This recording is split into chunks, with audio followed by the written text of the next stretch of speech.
ہم وہی کہیں گے جو ہمارا دین ہم کو بتاتا ہے. عمل کرو تو تمہارا بھلا ہے، نہیں کوئی عمل کرے تو نقصان ہمارا نہیں ہے اسی کا. نحمده ونصلي ونسلم على رسوله الكريم اما بعد فاعوذ بالله من الشيطان الرجيم بسم الله الرحمن الرحيم ومن الناس من يشتري لهو الحديث ليضل عن سبيل الله بغير علم ويتخذها هزوا أولئك لهم عذاب مهين. صدق الله العلي العظيم وصدق رسوله النبي الأمين المتين الكريم ونحن على ذلك لمن الشاهدين والشاكرين والحمد لله رب العالمين. رب اشرح لي صدري ويسر لي أمري واحلل عقدة من لساني يفقهوا قولي. إن الله وملائكته يصلون على النبي يا أيها الذين آمنوا صلوا عليه وسلموا تسليما.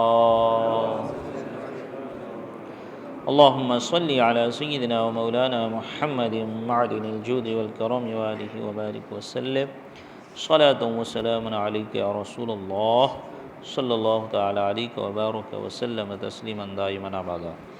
عزیزان ملت اسلامیہ، رفیقان گرامی، گزشتہ ہفتہ آپ نے عیادت و علاج سے متعلق درس سماعت فرمایا، لیکن عیادت سے متعلق احادیث کریمہ مصنف نے کتاب الجنائز میں ذکر کر دی، اس لیے یہاں پر اس کو ذکر نہ کیا، صرف علاج سے متعلق احادیث مبارکہ ذکر فرمائی اور وہ تمام احادیث آپ نے سماعت فرمائی.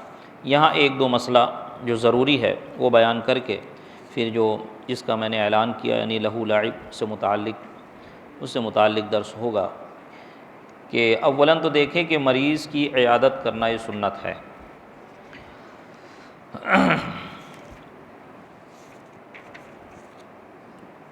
مریض کی عیادت کرنا یہ سنت ہے. اگر معلوم ہے کہ عیادت کو جائے گا تو اس بیمار پر گراں گزرے گا، ایسی حالت میں عیادت نہ کرے.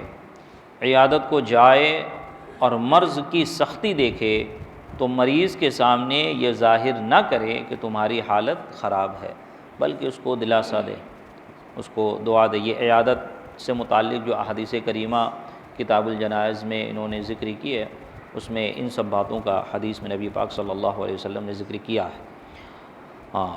یعنی نہ تو حالت خراب ہونے کا ذکر کرے اور نہ ہی سر ہلائے، ہے نا، کہ بعض اوقات بندے کی جو ہے باڈی لینگویج بہت کچھ کہہ دیتی ہے جو زبان نہیں کہہ پاتی.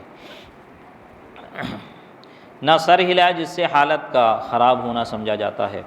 اس کے سامنے ایسی باتیں کرنی چاہیے جو اس کے دل کو بھلی معلوم ہو، اس کی مزاج پرسی کرے، اس کے سر پر ہاتھ نہ رکھے مگر جب کہ وہ خود اس کی خواہش کرے. اس کے سر پہ ہاتھ نہ رکھے مگر جب کہ خود اس کی خواہش کرے، یعنی کہ اگر اس کو اچھا لگتا ہے آپ اپنے ہاتھ میں لے یا اس کے سر پہ آپ ہاتھ رکھے اور بات کرے اور دلاسا دے، اس طرح اسے اچھا محسوس ہو رہا ہے تو رکھے. کیونکہ غالباً کتاب الجنائز میں بھی یہ چیز انہوں نے ذکر کی ہے. تو اس سے کیا ہوتا ہے، دل جوئی ہوتی ہے، دلاسا ہوتا ہے، مریض کو اچھا لگتا ہے. فاسق کی عیادت بھی جائز ہے کیونکہ عیادت حقوق اسلام سے ہے اور فاسق بھی مسلم ہی ہے جو فسق و فجور اعلانیہ کرتا ہو. یہودی یا نصرانی اگر ذمی ہو تو اس کی عیادت بھی جائز ہے، اگر ذمی نہیں ہے تو اس کی عیادت جائز نہیں. ذمی کسے کہتے ہیں؟ وہ غیر مسلم جو اسلامی سلطنت میں مطیع الاسلام ہو کر رہے اور جزیہ ادا کرے، ہے نا، جو یا امان طلب کرے یا اسلام کی سلطنت اسلامیہ کے ماتحت رہے اور جزیہ ادا کرے، وہ ذمی کہلاتا ہے. اور پھر اس کا جو اپنے مذہب کے معاملات ہے اس پہ عمل کرتا رہے. تو اگر ذمی ہے تو اس کی عیادت جائز ہے. مجوسی کی عیادت کو جائے یا نہ جائے اس میں علماء کا اختلاف ہے، یعنی جب کہ یہ ذمی ہو. ہنود مجوس کے حکم میں ہیں، ان کے احکام وہی ہیں جو مجوسیوں کے ہیں. اہل کتاب جیسے ان کے احکام نہیں. ہندوستان کے یہودی، نصرانی، مجوسی، بت پرست ان میں بھی کوئی ذمی نہیں. سمجھ میں آئی بات؟ ذمی وہ ہوتا ہے جو سلطنت اسلامیہ کے ماتحت ہو اور صرف ذمی ہی کی عیادت کی اجازت ہے، اس کے علاوہ کسی کافر مشرک کی عیادت کی اجازت نہیں، مطلب جائز نہیں. دوا علاج کرنا جائز ہے جبکہ یہ اعتقاد ہو کہ شافی اللہ عز و جل ہے، شفا اللہ تبارک و تعالیٰ کی طرف سے ہے. ہاں اس میں شفا کی تاثیر رب تبارک و تعالیٰ نے پیدا کر دی ہے نا. شفا دوا نہیں دیتی، جیسے کہ بھوک کھانا نہیں مٹاتا ہے، پیاس پانی نہیں مٹاتا ہے. سمجھ میں آئی بات؟ اصل جو مؤثر حقیقی ہے وہ رب تبارک و تعالیٰ ہے. اللہ تبارک و تعالیٰ نے پانی میں یہ تاثیر ڈال دی ہے کہ وہ پیاس مٹانے کا کام کرتا ہے، کھانے میں یہ تاثیر ڈال دی ہے کہ وہ بھوک مٹانے کا کام کرتا ہے. اسی طرح رب تبارک و تعالیٰ نے دوا میں یہ تاثیر ڈال دی ہے کہ وہ دوا علاج کا کام کرتی ہے اور مرض کو دور کرنے کا کام کرتی ہے. دوا علاج کرنا جائز ہے جبکہ یہ اعتقاد ہو کہ شافی اللہ عز و جل ہے، اس نے دوا کو ازالہ مرض کے لیے سبب بنا دیا ہے، اور اگر دوا ہی کو شفا دینے والا سمجھتا ہو تو یہ ناجائز ہے.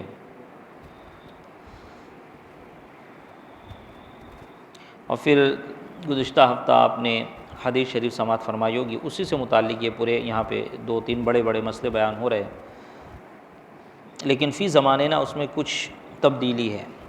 جیسے کہ حدیث شریف میں ذکر ہوا تھا کہ حرام چیزوں سے علاج ناجائز ہے یا حرام چیزوں کو دوا کے طور پہ استعمال کرنا ناجائز ہے. اب یہ صاحب کتاب جو ہیں سیدی سرکار صدر الشریعہ، ان کا وصال 1948 میں ہوا، 1948 میں. سمجھ میں آئی بات؟ تو اب ان کے زمانے میں تو بہت سے حکماء بھی تھے، یہ خود بھی حکیم تھے، اور لوگ عام طور پر جو ہے انگلش دواؤں سے، ایلوپیتھی سے علاج نہیں کراتے تھے. تو اس لیے یہ لکھ رہے ہیں کہ انگریزی دوائیں بکثرت ایسی ہیں جن میں اسپرٹ اور شراب کی آمیزش ہوتی ہے، یعنی الکوہل کی. ایسی دوائیں ہرگز استعمال نہ کی جائے. تو پہلے یہی حکم تھا، لیکن اب علماء کرام نے عموم بلوا کی وجہ سے ایلوپیتھی کی اجازت دے دی ہے کہ ایلوپیتھی سے علاج کرایا جا سکتا ہے. ہاں کچھ جو متقی پرہیزگار اور محتاط علماء کرام ہیں اکابر، وہ اس میں بھی یہ فرماتے ہیں کہ اگر کوئی خاص مرض کسی ایسی دوا سے اس کا علاج ہو سکتا ہے کہ جس میں الکوہل نہ ہو تو اس سے احتیاط کیا جائے اور اسی سے علاج کیا جائے اور الکوہل والی دوا نہ کی جائے.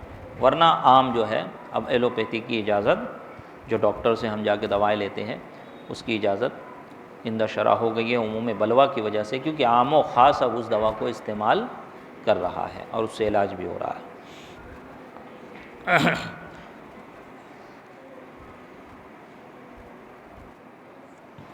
ہاں یہ بات ذہن میں رہے کہ جس چیز میں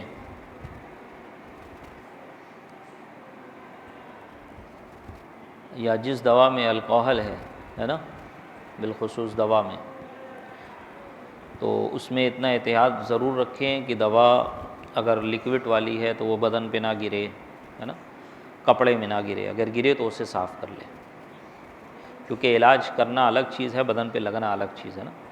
دوا کا گر جانا، لگ جانا، جیسے آپ جو ہے کھانسی کا سرپ پی رہے ہیں، کورکس ٹوریکس وغیرہ جو آتا ہے، اس طرح کے نام چینج کر کر کے، اس میں بالخصوص آپ کو الکوہل ملے گا، کھانسیوں کی دوا میں عام طور پہ ہوتا ہے. تو احتیاط اس میں یہ کریں کہ وہ کپڑے اور بدن پہ نہ لگے. اگر بچوں کو بھی پلا رہے ہیں تو اس میں احتیاط لازم و ضروری ہے. اور یہ ساری چیزیں پھر طہارت سے اس کا تعلق ہو جائے گا کہ اگر یہ کپڑا ساتھ میں آپ نے دھل دیا، واشنگ مشین میں ایسے کپڑے ایک ساتھ ڈال دیا تو اب سب کو پاک کرنا پڑے گا. یہی بات. تو یہ ساری چیزوں کا خیال رکھنا لازم و ضروری ہے. ایک چیز انہوں نے آخر میں یہاں پر ذکر کی، بعض اوقات اکثر و بیشتر اس کے مسائل سامنے آتے ہیں. اسقاط حمل یعنی حمل ساقط کرنا، عورت کا بچہ گرانا جس کو کہتے ہیں، اسقاط حمل کے لیے دوا استعمال کرنا یا دائی سے حمل ساقط کرانا یہ منع ہے. بچہ کی صورت بنی ہو یا نہ بنی ہو، دونوں کا ایک حکم ہے. ہاں اگر عذر ہو، مثلاً عورت کے شیر خوار بچہ ہے، ایک چھوٹا بچہ جو دودھ پی رہا ہے ابھی، اور باپ کے پاس اتنا نہیں ہے کہ دایا مقرر کرے، دائی جسے کہتے ہیں، ہے نا، دایا مقرر ہوگی تو وہ بچے کو دودھ پلائے گی۔ اب تو یہ ایک دم مفقود سا ہوتے جا رہا ہے، لوگ اس کی طرف دھیان ہی نہیں دیتے۔ کوئی 1 مہینہ دودھ پلا رہے ہے تو کوئی 2 مہینہ دودھ پلا رہا ہے، کوئی 3 مہینہ دودھ پلا رہا ہے۔ بچے کی صحت کا ذرہ برابر اب خیال، کیونکہ بندہ اپنے جاب میں، اپنے بزنس میں ایسا مستغرق ہو گیا ہے کہ ان ضروری چیزوں پہ بھی دھیان نہیں دیتا ہے، پھر وہ بچپن سے ہی بچے کو مرض لگ جاتا ہے۔ آپ پہلے دیکھیں ذرا، ہم ہی لوگ اپنے آپ کو دیکھ لیں، آپ کے ہمارے والدہ نے ہم کو کتنا کتنا دودھ پلایا۔ اس وقت اگر کوئی نہیں ہوتا تو دوسری وہ جو رضائی رشتہ ہوتا ہے کہ میری یہ میری دودھ شریکی ماں ہے، یہ میری دودھ شریکی دادی ہے، چاچی ہے، کیسے ہوتا ہے وہ؟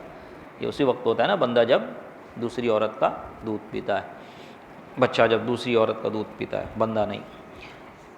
تو وہی کہا کہ باپ کے پاس اتنا پیسہ بھی نہیں ہے کہ وہ کوئی دائی مقرر کرے اور اس کو دودھ پلانے کے لیے کہ بھائی حمل ہو گیا ہے، تو جب حمل ہو جائے گا تو اتفاق سے بات ہے دودھ رک جائے گا، ہے نا، اور جب دودھ رک جائے گا تو جو بچہ چھوٹا ہے 6-8 مہینے کا، سال بھر کا ہے، جس کی ابھی مدت رضاعت ہے، باقی ہے، پوری نہیں ہوئی ہے، دودھ پینے کی عمر پوری نہیں ہوئی ہے، تو اب اس کو دودھ بھی چاہیے ماں کا، تو اس کے لیے دائی مقرر کرے۔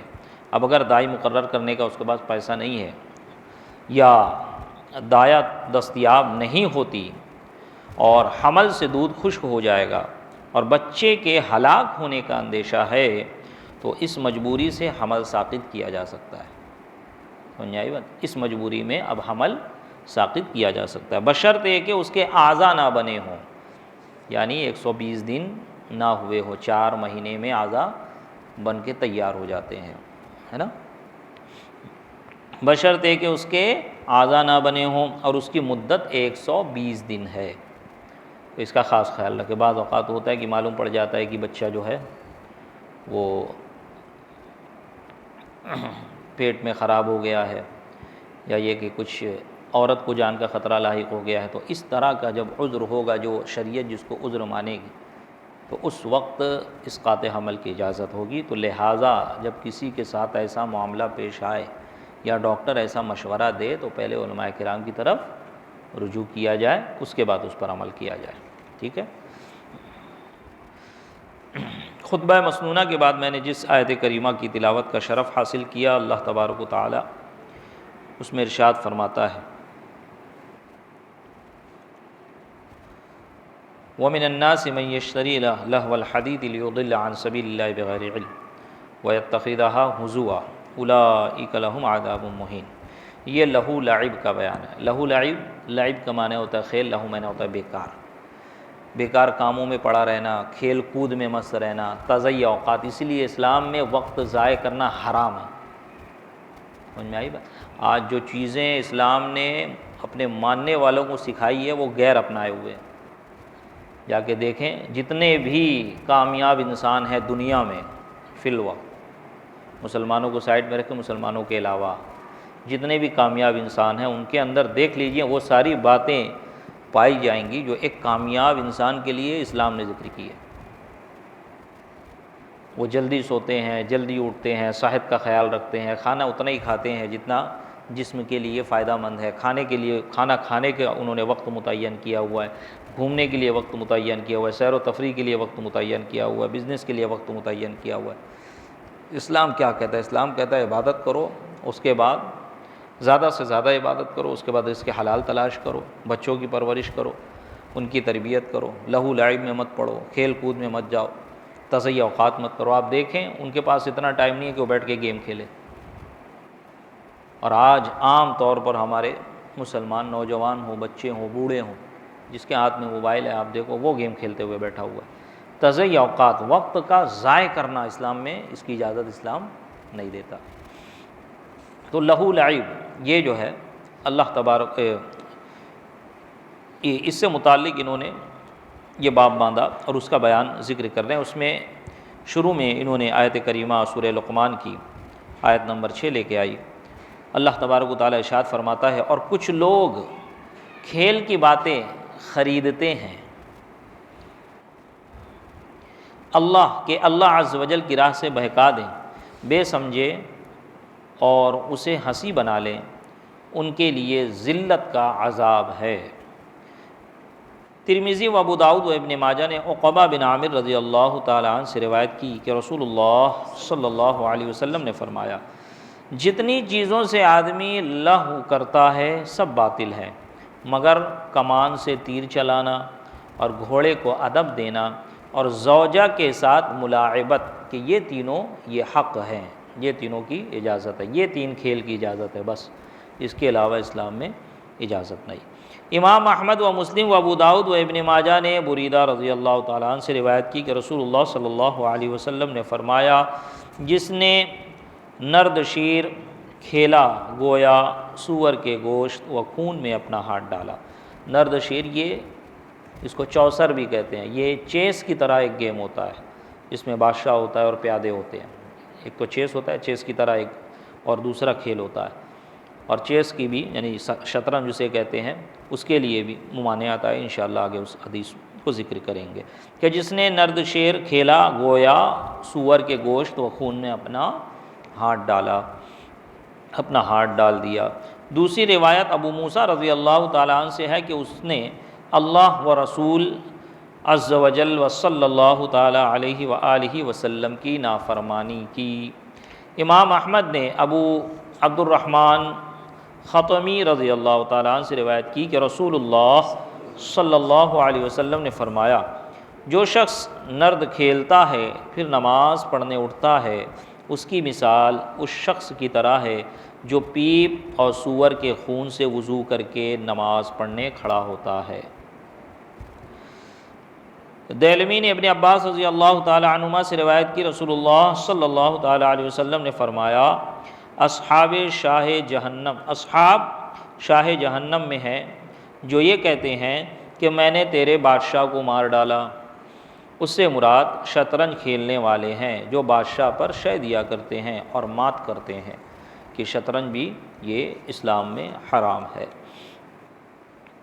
عند الاحناف اس کی اجازت نہیں ہے، کیونکہ شطرنج میں کئی ایک چیز ہوتی ہے، بندہ جو ہے ایک دم اس میں مستغرق ہو جاتا ہے کھیلنے میں، اور پھر نماز کا وقت آ کر چلا جاتا ہے، معلوم نہیں ہوتا۔ اور دوسری چیز یہ کہ اس میں ایسا مستغرق ہو جاتا ہے بندہ کہ کسی چیز کا اسے خیال نہیں رہتا، اور وقت کا ضیاع تو اس میں سب سے زیادہ ہوتا ہے۔ بیہقی نے حضرت علی رضی اللہ تعالیٰ عنہ سے روایت کی، وہ فرماتے ہیں شطرنج اجمیوں کا جوا ہے۔ اور ابن شہاب نے ابو موسیٰ اشعری رضی اللہ تعالیٰ عنہ سے روایت کی، وہ کہتے ہیں شطرنج نہیں کھیلے گا مگر خطا کار۔ اور انہی سے دوسری روایت یہ ہے کہ وہ باطل سے ہے اور اللہ تعالیٰ باطل کو دوست نہیں رکھتا۔ ابو داؤد و ابن ماجہ نے ابو ہریرہ سے اور ابن ماجہ نے انس و عثمان رضی اللہ تعالی عنہم سے روایت کی کہ رسول اللہ صلی اللہ تعالی علیہ وسلم نے ایک شخص کو کبوتری کے پیچھے بھاگتے دیکھا، فرمایا شیطانہ کے پیچھے پیچھے شیطان جا رہا ہے۔ ترمذی نے ابن عباس رضی اللہ تعالی عنہما سے روایت کی کہ رسول اللہ صلی اللہ علیہ وسلم نے چوپایوں کو لڑانے سے منع فرمایا، کہ بعض لوگ کبوتر کو پالتے ہیں، اس کی جو پالنے کی جو شرعاً اجازت ہے اگر اس کا خیال رکھیں تو اجازت ہوگی، ورنہ کبوتر پالنا، اس کو اڑانا، اس کے پیچھے دوڑنا، ان سب کی اجازت اس حدیث سے اس کی ممانعت ہے، اس کی اجازت نہیں دی جاتی۔ ایک کہ کبوتر پالنا اڑانے کے لیے نہ ہو تو جائز ہے، اور جب اس کو پالا جائے تو اس کی آزادی کا خیال رکھا جائے، اس کی غذا کا خیال رکھا جائے، ہے نا، تبھی پالنے کی کوئی بھی ہو، چاہے طوطا ہو یا طرح طرح کے لوگ پرندے پالتے ہیں تو ان کے غذا کا خیال رکھا جائے کہ ان کو کسی طرح کا کوئی نقصان نہ پہنچے۔ اسی طرح اگر مچھلی بعض لوگ پالتے ہیں نا، ٹینک، مچھلی ٹینک ہوتا ہے، فش ٹینک لے کے آتے ہیں، اس میں بھی اس بات کا بھرپور خیال رکھنا ہے کہ ان کی غذا برابر ہو، ان کو صاف پانی ملے جس پانی میں وہ زندہ رہتے ہیں، تب جا کے اس کی اجازت ہے۔ یہ کبوتر پالنا یہ مسئلہ ہے، کبوتر پالنا اگر اڑانے کے لیے نہ ہو تو جائز، اور اگر کبوتروں کو اڑاتا ہے تو ناجائز ہے۔ اور اکثر لوگ دیکھو جو کبوتر پالتے یہی کام کرتے ہو، ادھر دوڑ رہے ادھر دوڑ رہے، اب تو بہت کم ملتے ہیں، پہلے اکثر جگہ لوگ کبوتر جو، ورنہ اگر کبوتر کو ایسے ہی آپ پال کے چھوڑ دیے، آپ اس کو دانہ چگا رہے ہیں، وہ دانہ چگ رہا ہے، تو وہ خود آپ کے یہاں پر بیٹھنا شروع کر دے گا۔ اگر کبوتروں کو اڑاتا ہے تو ناجائز کہ یہ بھی ایک قسم کا لہو ہے، اور اگر کبوتر اڑانے کے لیے چھت پر چڑھتا ہے جس سے لوگوں کی بے پردگی ہوتی ہے، یا اڑانے کی کنکریاں پھینکتا ہے جس سے لوگوں کے برتن ٹوٹنے کا اندیشہ ہے، تو اس کو سختی سے منع کیا جائے گا اور سزا دی جائے گی، اور اس پر بھی نہ مانے تو حکومت کی جانب سے اس کے کبوتر ذبح کر کے اسی کو دے دیے جائیں تاکہ اڑانے کا سلسلہ ختم ہو جائے۔ اسی طرح جانوروں کو لڑانا، مثلا مرغ، بٹیر اور تیتر، مینڈے، بھینسیں وغیرہ کہ ان جانوروں کو بعض لوگ لڑاتے ہیں، یہ حرام ہے۔ اس میں شرکت کرنا یا اس کا تماشا دیکھنا یہ بھی ناجائز ہے۔ اور یہ حدیث شریف میں نبی پاک نے فرمایا، حضرت ابن عباس رضی اللہ تعالیٰ عنہ سے روایت ہے کہ نبی پاک صلی اللہ علیہ وسلم نے فرمایا، چوپایوں کو لڑانے سے منع فرمایا۔ اور آپ دیکھیں آج جو ہے ایک بھینسا لڑا رہا ہے، کوئی بکرا لڑا رہا ہے، بعض لوگ جو ہوتے ہیں مینڈا باقاعدہ سال بھر تیار کرتے ہیں کہ جہاں مقابلہ ہوگا وہاں لے کے جاؤں گا، 1.5 لاکھ کا مینڈا، 2 لاکھ کا مینڈا، 4 لاکھ کا مینڈا، یہ سب ناجائز و حرام ہے، یہ لہو لعب ہے، پیسے کا ضیاع ہے، فضول خرچی ہے، یہ فعل ناجائز ہے۔ اب اس کے ماتحت دیکھیں اس کو کرنے میں کتنی چیزیں آتی ہیں، وقت کا بھی ضیاع ہو رہا ہے، جانور بھی ہاتھ سے جا رہا ہے، اس پہ جو پیسہ خرچ ہو رہا ہے، فضول خرچی جو ہو رہی ہے، کئی ایک گناہ جو ہے اس میں شامل ہو جاتے ہیں۔ بزار نے انس رضی اللہ تعالی عنہ سے روایت کی کہ رسول اللہ صلی اللہ علیہ وسلم نے فرمایا، 2 آوازیں دنیا و آخرت میں ملعون ہیں، نغمہ کے وقت باجے کی آواز اور مصیبت کے وقت رونے کی آواز۔ سمجھ میں آئی بات؟ نغمہ کے وقت باجے کے، کوئی نغمہ گنگنا رہا ہو، کوئی نعت پڑھ رہا ہو، کوئی نظم پڑھ رہا ہو، ہے نا، جائز اشعار پڑھ رہا ہو، اگر نعت و منقبت نہیں ہے جائز اشعار ہے، اس وقت نغمہ بجانا، چاہے وہ باجا ہو چاہے وہ ڈھول ہو، جو ہو، اس کی اجازت نہیں ہے۔ آج یہ درس مکمل نہیں ہو پائے گا، اگلے ہفتے آپ شامل رہے تو انشاءاللہ اسی کے تحت نقارہ وغیرہ سے متعلق اور ڈھول بجانے سے متعلق درس آئے گا، کہ بعض لوگوں کو یہ شکوہ رہتا ہے کہ امام صاحب جو ہے ڈھول بجانے سے منع کرتے ہیں اور مزارات پہ نقارے بجائے جاتے ہیں، اس کو کیوں نہیں منع کیا جاتا؟ تو نقارہ الگ چیز ہے، اور نقارہ بجانے کا بھی وقت متعین ہے، سمجھ میں آئی بات؟ اور اگر وہ چیز نہیں پائی جائے گی تو پھر نقارے کی بھی اجازت نہیں۔ انشاءاللہ اگلے ہفتے، کیونکہ آج نہیں ہو پائے گا، اگلے ہفتے وہ درس میں شامل ہوں گے۔ تو یہاں پر دیکھیں نغمہ اور باجا، یہ دونوں سے، باجا اور نغمے کے وقت باجے کی آواز اور مصیبت کے وقت رونے کی آواز، نبی پاک صلی اللہ علیہ وسلم نے فرمایا دنیا و آخرت میں دونوں ملعون ہیں۔ رونا الگ چیز ہے، سوگ الگ چیز ہے، اور پھر اس پر جزا و فضا کرنا یہ الگ چیز ہے نا۔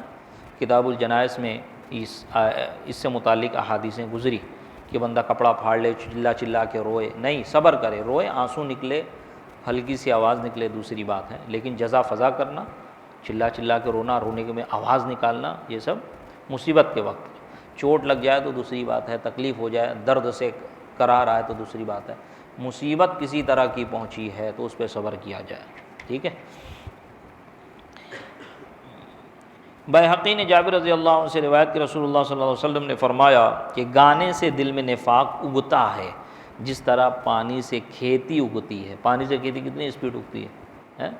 زمین اگر موافق ہے، زمین موافق نہ بھی ہو تو آپ یہ دیکھیں، وہ جو ندی کے کنارے، اسے نہ، مجھے نام نہیں پتہ، کہ رات میں آپ جائیں گے کچھ نہیں رہے گا، اور صبح آ کے دیکھیں گے تو بڑی بڑی جو ہے گھاس نکلے رہے گی، کتنی جلدی اگتی ہے وہ۔ تو یہ مثال دے کر نبی پاک نے فرمایا کہ جتنی جلدی گھاس اگتی ہے، پانی سے کھیتی اگتی ہے، اسی طرح دل میں گانا سننے سے نفاق پیدا ہوتا ہے۔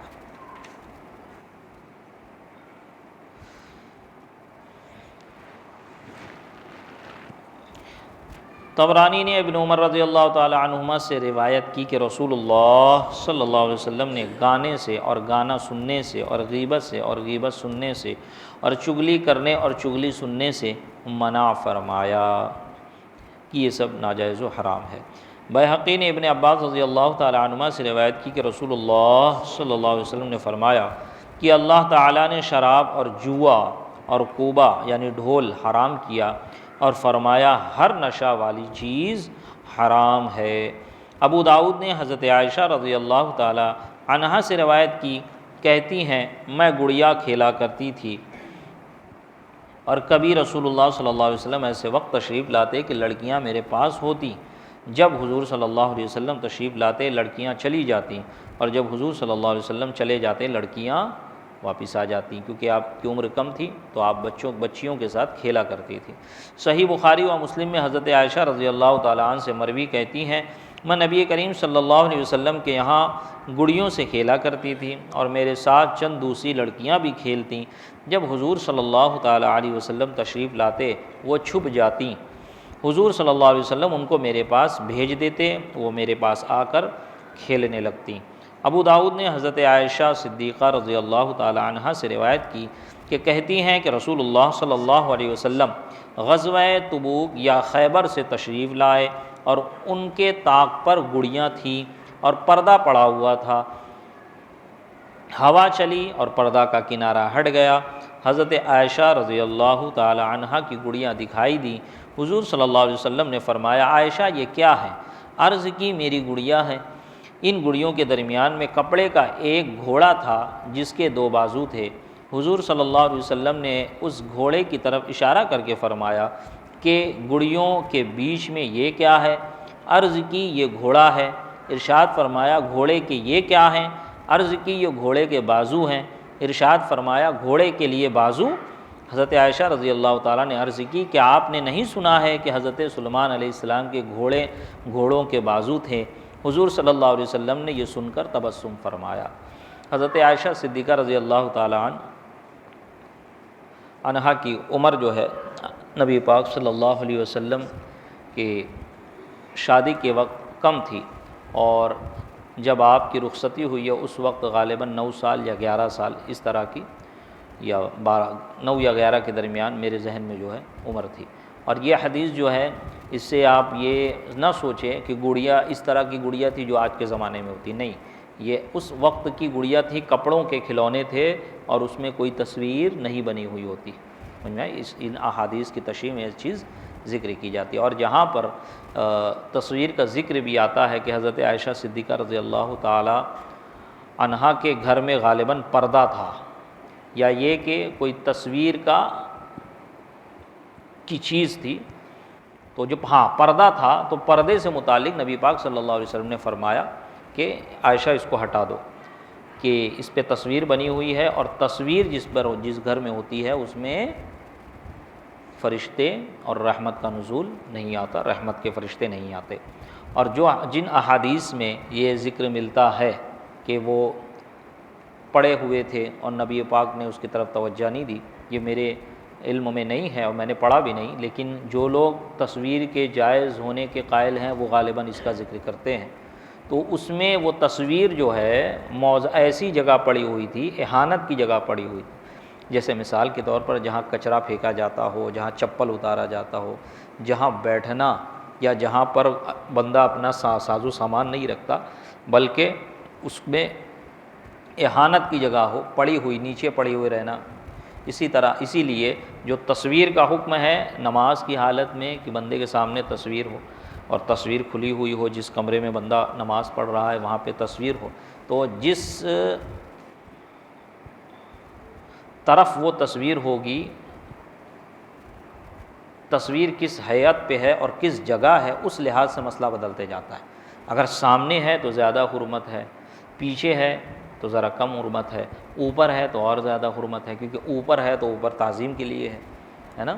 اور تصویر جہاں پر ہوگی وہاں پہ نماز پڑھنا گویا کہ ایک طرح سے یہ شبہ ہوتا ہے کس کا؟ بت پرستی کا، کہ وہ لوگ بھی اپنے بتوں کو تعظیم کے ساتھ اوپر رکھتے ہیں اور اس کے آگے سجدہ کرتے، بت پرست ہو، مجوسی ہو یا یہود و نصارہ ہو۔ تو اس لیے لہٰذا ان تمام چیزوں کا خیال رکھنا ضروری ہے۔ کھلونا بھی اگر بچوں کو دے تو کوشش کرے کہ اس میں تصویر، جاندان کی تصویر نہ ہو، اگر ہو بھی تو آپ اس کا خیال رکھیں کہ جب نماز پڑھنے گھر میں کھڑے ہوں تو ان تمام چیزوں کو، ایسی چیزوں کو چھپا دے۔ بالخصوص بچوں کی کاپی کتاب، اس پر یا تو ورق چڑھا دے، اخبار آپ کے گھر میں آتا ہو تو اس کو دیکھ لے، جہاں نماز پڑھتے ہیں اگر ہو سکے، ورنہ تو ممبئی میں تو یہ بہت مشکل ہے کہ کوئی ایک مسجد بیت بنائی جائے، ایک گھر کا جو ہے ایک حصہ مقرر کر دیا جائے نماز پڑھنے کے لیے. یہ تو یہاں بڑا مشکل ہے یہ چیز، ورنہ بڑے گھروں میں یا جہاں پر گنجائش ہوتی ہے وہاں پر آرام سے بندہ متعین کر سکتا ہے. اس کو کہتے ہیں مسجد بیت، یعنی وہ جگہ جو نماز کے لیے گھر میں متعین کر دی جائے. تو کوشش کریں کہ جہاں اگر اب آپ نماز پڑھتے ہیں وہاں پر یہ تمام چیزیں نہ رہیں، اور اگر نہیں ایسا ہو پا رہا ہے تو کم سے کم گھر کا ایسا ماحول بنائے، کیونکہ گھر میں عورتیں بھی نماز پڑھتی ہوں گی، بڑی عورتیں بھی نماز پڑھتی ہوں گی، تو جب تصویریں ہوں گی تو نماز مکروہ تحریمی ہوگی، واجب الاعادہ. تو لہٰذا ان تمام چیزوں کا ضرور خیال رکھیں. انشاءاللہ تعالی اگلے ہفتے اس سے متعلق ضروری مسائل بیان کیے جائیں گے. اللہ تبارک و تعالیٰ کی بارگاہ میں دعا ہے رب تبارک و تعالیٰ ہماری اس درس کی محفل کو اپنی بارگاہ میں قبول